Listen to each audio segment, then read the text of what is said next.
When pirates ran out of food, survival got surprisingly creative. What they did at sea isn't what most people expect, and it could change everything you thought about life aboard a pirate ship. So how far would starving crews really go to keep going? To understand, we first need to look at what they packed for the journey. Most people think pirates were always starving, but that's not how it started. These crews actually began their voyages with carefully planned food supplies meant to last for months. The problem was that plans and reality were two very different things on the high seas. Every pirate ship stocked the same basic items. First up, salted pork and beef got packed into barrels because salt stopped the meat from rotting. These chunks of meat were so salty they could probably preserve themselves. Meanwhile, hardtack biscuits filled other containers, rock-hard crackers that lasted forever but required strong teeth and stronger determination to eat. Beyond the basics, dried beans and peas provided cheap protein that didn't spoil quickly. Rice stretched meals when mixed with water and whatever else the cook could find. Then there was cheese and butter, which joined the supplies when the crew had enough money, though both would go bad within weeks of leaving port. The drink situation was just as important as the food. Fresh water went into wooden barrels, but pirates also stored beer and rum. The alcohol wasn't just for fun. It helped kill bacteria that made people sick. But here's where the math got ugly. Most ships carried enough food for about 2 months if everyone ate normal portions. The key words there are normal portions and 2 months. Pirate voyages rarely went according to plan. What's more, hot weather turned ship storage areas into giant ovens that cooked food in all the wrong ways. That expensive cheese started growing fuzzy green hair within 3 weeks. Similarly, the salted meat began smelling like something that had died twice and been buried in a swamp. Even the indestructible hardtack had problems. Tiny bugs called weevils moved in like they owned the place. Pirates ended up eating bread that came with its own moving seasoning. New crew members would pick out the bugs. Veterans just crunched through them because removing every weevil would take all day. Storage created constant headaches. Ships leaked during storms, letting salt water into food barrels. Rats treated the supplies like their personal restaurant. A single storm could destroy weeks' worth of carefully saved food. Then there was the time problem. Pirate expeditions that were supposed to last 1 month suddenly turned into 3-month adventures. Ships got lost, storms blew them off course, or they decided to chase just one more merchant vessel. The food math became terrifying quickly. More days at sea meant less food per person. Full meals became half meals. Half meals became tiny portions. Soon pirates were rationing food like they were feeding a ship full of pet goldfish. When the barrels started looking empty and the hardtack turned to bug dust, pirates had to face a simple truth. The ship's pantry was closing, but their stomachs were still open for business. The ocean around them held answers, but finding food in the middle of nowhere required skills most pirates had never needed before. The ocean wasn't just water to desperate pirates. It became the world's biggest fishing ground. Hunting preserve and grocery store all rolled into one. The trick was learning how to shop without money in a store that didn't want to sell to you. Fishing started with whatever hooks the crew could find or make. Pirates bent nails into fishing hooks, carved bone into sharp points, and tied them to any rope or line available. The ocean was basically a giant seafood restaurant where everything on the menu tried to swim away. On top of that, regular fish filled stomachs, but sea turtles were the real prize. These massive creatures weighed hundreds of pounds and provided fresh meat for weeks. What made them even better was that pirates could flip them on their backs and keep them alive on deck, creating a swimming storage unit that stayed fresh until dinner time. Having a turtle on deck was like having fresh meat that couldn't escape. The creatures couldn't flip themselves over, didn't take up much space, and provided meat whenever the crew got hungry enough to end their temporary friendship. Seabirds offered flying opportunities for hungry pirates. During long ocean flights, tired birds would land on ships to rest, giving crews a chance to catch them with nets or quick hands. Albatrosses and gulls provided both meat and eggs when pirates could find their nesting areas. Some crews got ambitious and went after whales and dolphins with harpoons and ropes. This was dangerous business because angry whales could turn wooden ships into floating splinters. Most pirates quickly realized that picking a fight with something bigger than their entire ship was not their brightest tactical decision. Nevertheless, small islands scattered across shipping routes became treasure maps for food instead of gold. Pirates would spot land and immediately start planning raids on coconut trees, crab colonies, and wild fruit patches that could save lives. Coconuts were perfect pirate food. The meat inside provided calories, the milk gave them something to drink besides stale water, and the shells made decent bowls. Nature had basically created the perfect pirate convenience store. Crabs scuttled around rocky shores just waiting to become someone's dinner. Pirates could catch them by hand or build simple traps from rope and old bait. Wild fruits like mangoes and papayas added sweetness to diets that had forgotten what sugar tasted like. But island food gathering wasn't always safe. Some islands had people living on them who didn't appreciate visitors stealing their dinner. Weather controlled everything too. Storms made fishing impossible, while calm seas were perfect for spotting turtles, but terrible for making progress. Sometimes staying alive was more valuable than any chest of gold. Even successful hunting trips couldn't solve every food problem. When the ocean refused to cooperate and islands stayed stubbornly out of sight, pirates had to find other ways to fill their growling stomachs. Hollywood got it wrong about pirate priorities. While movies show pirates obsessing over gold and jewels, real pirates spent most of their time hunting for something much more practical: food. A ship full of flour was often more valuable than a ship full of silver coins.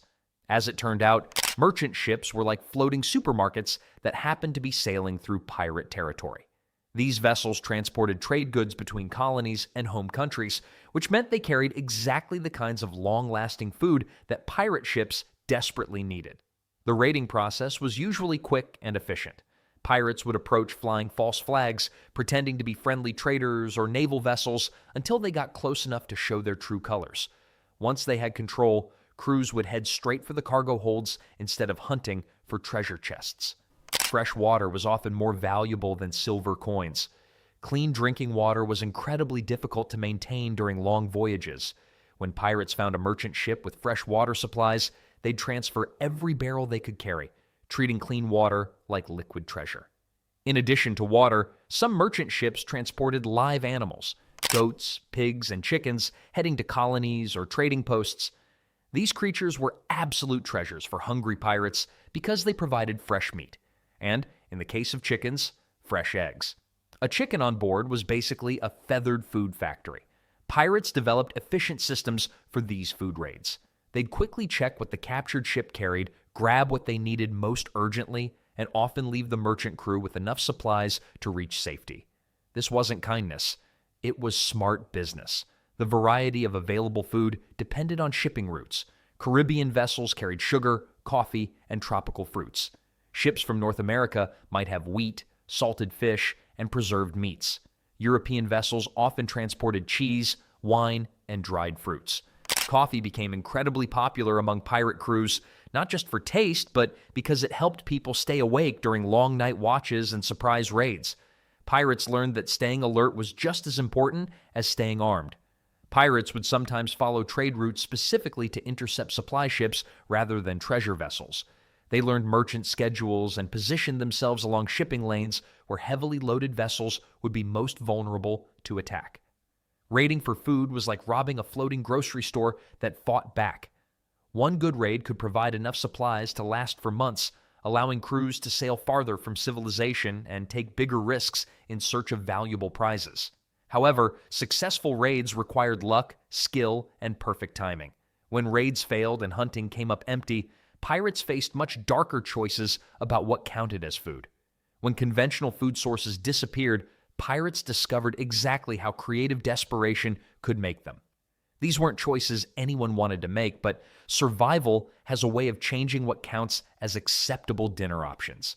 To begin with, ship rats were actually the least terrible option among terrible options. These weren't pet store rats. They were tough survivors who had been eating the same awful food as the crew. Pirates would hunt them with sticks and knives, setting traps in dark corners where rats liked to hide. Catching rats became a skill more valuable than sword fighting. Pirates would skin them, throw them into boiling water with whatever spices remained, and try not to think too hard about what they were eating. Some crews got so good at rat hunting that they'd save the bigger ones for special occasions. From there, leather became soup when things got really desperate. Pirates would take old boots, belts, and pieces of ship rigging made from leather and boil them for hours. The idea was that leather had once been animal skin, so boiling might extract some nutrition from it. However, the reality was much less appetizing. Leather soup tasted exactly like what it was: old boots boiled in salt water. Pirates were literally eating their own shoes and calling it dinner. Meanwhile, sawdust became a flour extender when real flour supplies ran dangerously low. Pirates would mix wood shavings with their remaining flour to make the supplies last longer. This created bread that was technically edible, but about as nutritious as eating the wooden spoons used to stir it. In addition, ground bones from previous meals got mixed into soups and stews. Pirates would save bones from fish, birds, and other animals, then crush them into powder to add bulk to whatever food remained. It was recycling that would have impressed even the hungriest scavenger. On the other hand, seaweed became a delicacy when ships sailed close enough to coastlines. Pirates would drag nets through the water or send swimming parties to gather it from rocks near shore. Some types actually provided decent nutrition and helped prevent diseases. Beyond the physical effects, the psychological damage was just as bad as the physical hunger. Pirates who had started their voyages as confident adventurers found themselves fighting over scraps and hiding food from their own crew members. Trust disappeared faster than fresh water in a leaky barrel. In the end, pirates could own chests full of gold, but still die of starvation.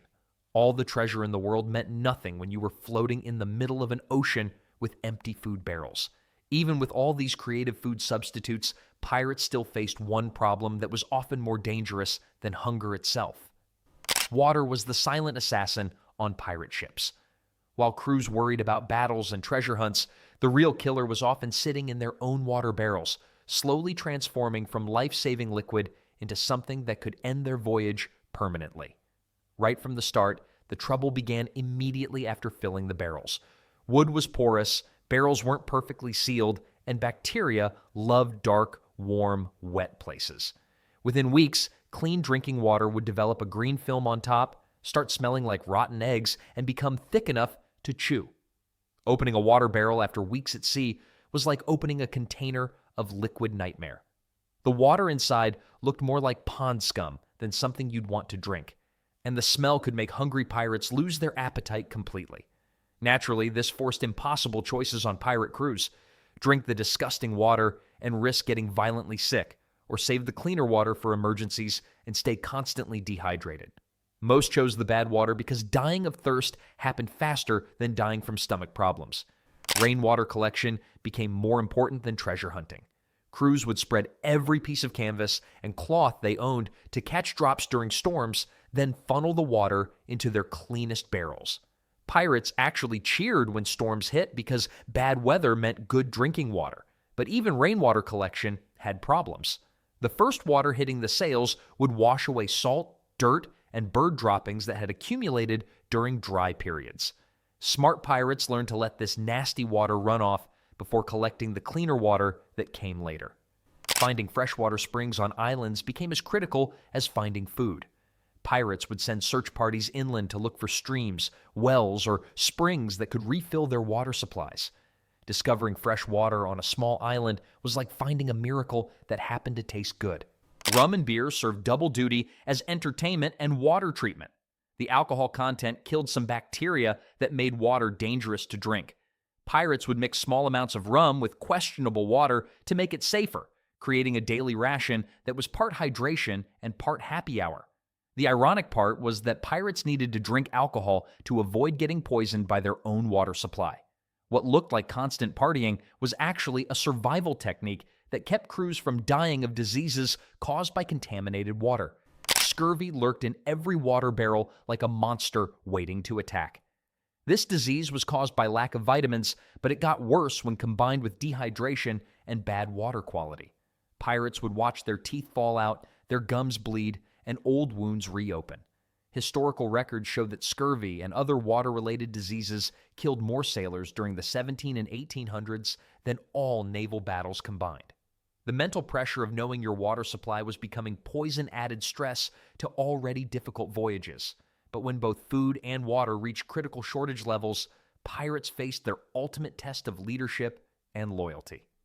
Here's the thing. Hunger didn't just threaten individual pirates. It could tear apart entire expeditions and end voyages before any treasure was ever found.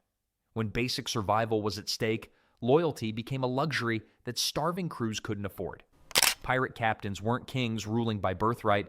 They were elected leaders who kept their jobs only as long as the crew believed they were doing good work. A ship full of hungry pirates with weapons was every captain's worst nightmare. At the same time, the democratic structure of pirate crews meant that mutiny was always one empty meal away. Most ships operated under written agreements that explained how food should be shared, how decisions should be made, and what happened when things went wrong. But when starvation took over, legal documents mattered less than immediate survival. Equal food division sounded fair in theory, but created problems in practice. When supplies got critically low, dividing tiny amounts equally meant everyone got equally hungry. Having everyone equally starving just meant everyone was equally angry at once. Theft became common when hunger overpowered rational thinking. Pirates would sneak food from common supplies, hide extra portions in their personal belongings, and make secret deals trading valuable items for small amounts of anything edible. Trust disappeared faster than the last biscuit in the barrel. Captains found themselves in impossible situations. Stick to equal rationing and watch the entire crew slowly weaken or make tough choices about who got more food and who got less. Either decision created resentment that could explode into open rebellion. Smart leaders recognized warning signs before situations became dangerous.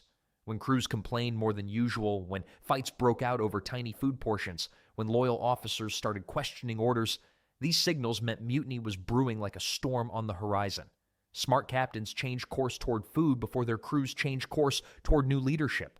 Prevention was much easier than dealing with armed rebellion on a ship in the middle of the ocean. When crews decided they'd suffered enough, mutiny could happen as fast as lighting a cannon fuse. Pirates who had worked together for months would suddenly turn their weapons on their own officers.